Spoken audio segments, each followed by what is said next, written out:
everything changes in a matter of seconds, doesn't it? I mean, picture this. The confetti is falling, the cameras are flashing, the whole world is watching, and your name is finally, permanently etched into football immortality. But then, the very next morning, the NFL reminds you of its darkest, most unforgiving truth. The clock resets, and the exact same front office that just crowned you a champion, yeah, they might be the very same people actively preparing to cut you from the roster. Welcome to this explainer here on the NFL Nexus channel. Today, we are going to dive deep into a highly cinematic look at the ultimate NFL contrast. We are literally pulling back the curtain on the immortal, shining glory of a championship ring and slamming right into the cutthroat, grueling, blood-in-the-dirt reality of the offseason trenches, where lifelong dreams are unceremoniously crushed every single day. Before we completely expose the brutal reality hiding right behind those diamonds, make sure to subscribe to the channel, like this explainer, and definitely comment on what you thought down below. And hey, if you want to dive even deeper into the gridiron with us, support the channel by becoming a channel member. Okay, let's dive into this, because trust me, this story is about so much more than just a piece of jewelry. 50. Just let that number sink in for a second. 50 seasons of history, 50 years of absolute heartbreak, of rain-soaked freezing Sundays at the Kingdom, of those ear-splitting, ground-shaking nights at Lumen Field. Half a century of sweat poured into the Pacific Northwest turf, culminated in one unforgettable night, finally ending an agonizing 12-year wait as this franchise literally clawed its way back to the absolute mountaintop of the sporting world. Think about the sheer weight of that number. For a dozen years, the very real ghosts of past Super Bowl failures completely haunted this organization. It hung over everything they did. But Mike McDonald and his 14-3 squad, they didn't just erase those ghosts. No, they shattered them. Every single year leading up to this moment was a building block, a high-stakes pressure cooker that ultimately forged the ultimate diamond. All right, moving into Section 1, a monument to dominance, focusing on Super Bowl LX.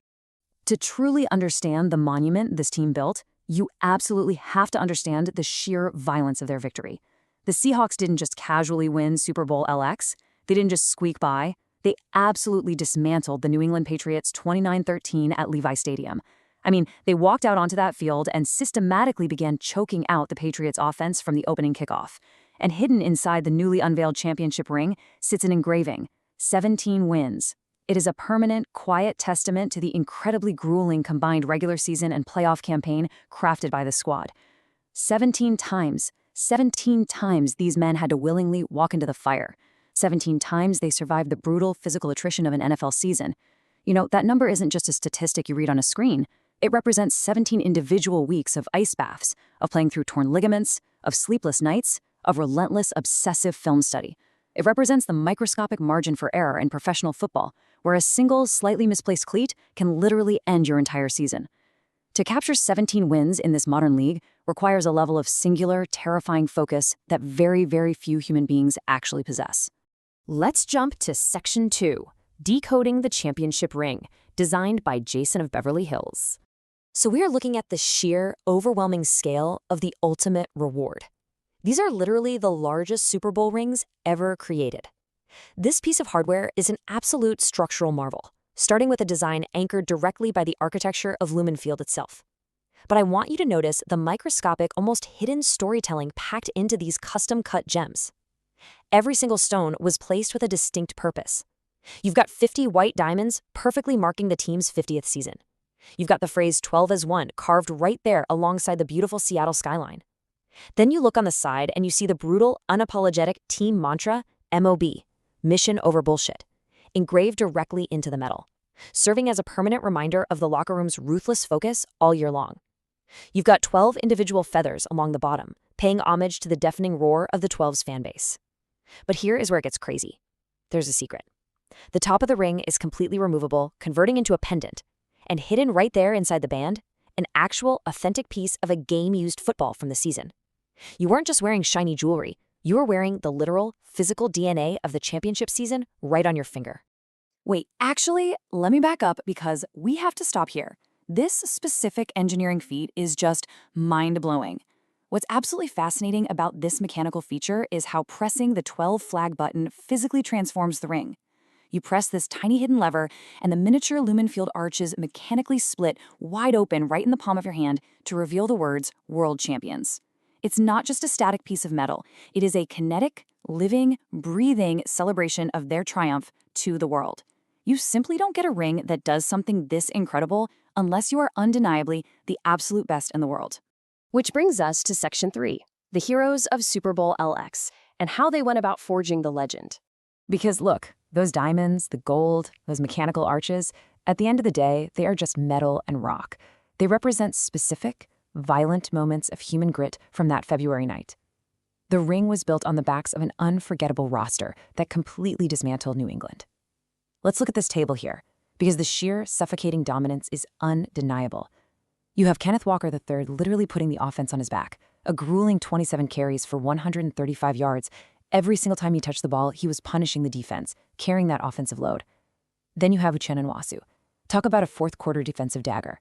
A spectacular 45-yard interception return for a touchdown that basically drove a stake straight through the heart of the Patriots' comeback hopes. You've got Jason Myers, stepping onto the biggest stage imaginable with absolute ice in his veins, putting up a record-setting kicking performance with his field goals that systematically bled New England dry. And of course the defense, the terrifying Seattle defense. 6 brutal sacks, 2 turnovers. They didn't just beat the Patriots, they completely suffocated them. They locked the doors, trapped them inside Levi Stadium, and threw away the key. And we literally can't talk about this game without bringing up the ultimate exclamation point on one of the greatest stories in modern NFL history. Sam Darnold finally claimed his place at the mountaintop. I mean, think about his journey for a second. Written off, traded, left for dead by multiple franchises over the years. He saw the ghosts of his past, and he outran every single one of them all the way to the Super Bowl. Securing his first career championship ring isn't just a trophy for Darnold. It is the ultimate, undeniable vindication of his entire life's work in this league. But take a look at this quote on the screen. The Super Bowl LX championship ring will forever represent our historic 50th season and the dedication and determination of our entire franchise. Those are the words of Seahawks president Chuck Arnold. But as Chuck Arnold's words remind us, that specific word right there, determination, it doesn't end when they hand you the ring. It doesn't magically stop. It is exactly what is required for the vicious, incredibly unforgiving chapter that starts right now. Because, guys, the fairy tale, yeah, it's over. And that leads us to Section 4, the next trench battle, the reality of the offseason. This is where the story takes a really dark, sharp turn. Because in the NFL, the celebration is unbelievably fleeting. You have a massive parade, you get your shiny ring, and then the front office immediately, and I mean immediately, starts looking for someone younger, someone cheaper, and someone faster to replace you. We have to instantly pivot from the glitz of those Beverly Hills diamonds to the gritty, cold reality of just holding on to a job. Consider this stark reality right here. The Seahawks actually returned all 13 offensive linemen from last season's championship run. Now, you think a ring buys you job security, right? You think your job is totally safe. Absolutely not. The coaching staff is actively demanding significant improvement.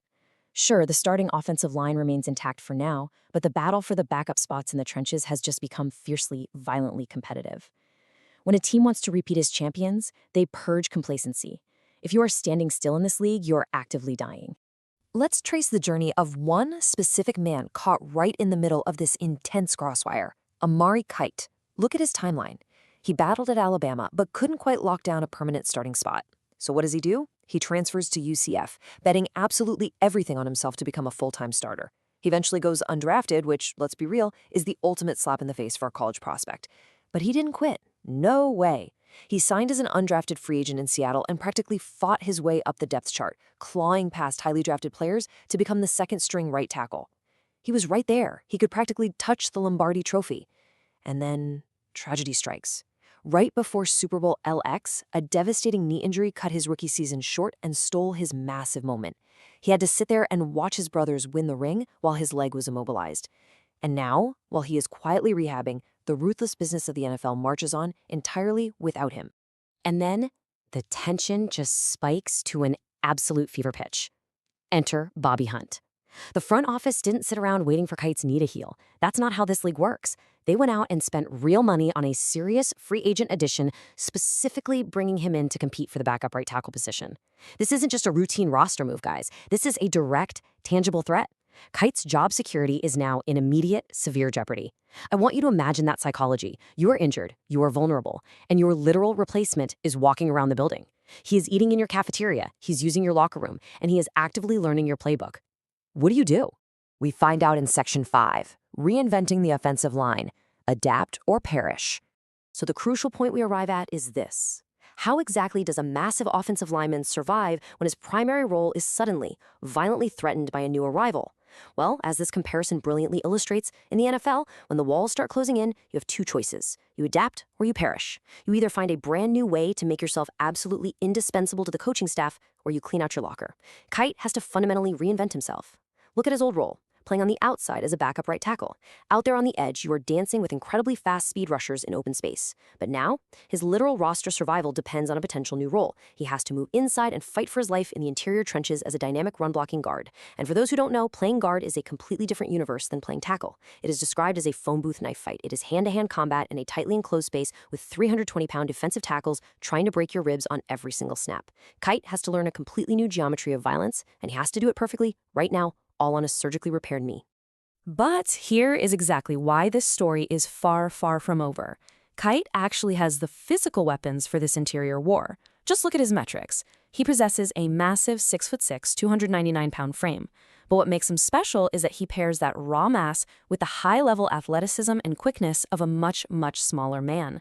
He has the elite ability to efficiently block incredibly agile defenders, and crucially, he has the foot speed and capability to climb up to the second level of the defense and punish linebackers in the run game. This specific combination of size and speed makes him the absolute ideal lump of clay for legendary offensive line coach John Benton to mold. Benton doesn't just want large, static blockers who stand in one place.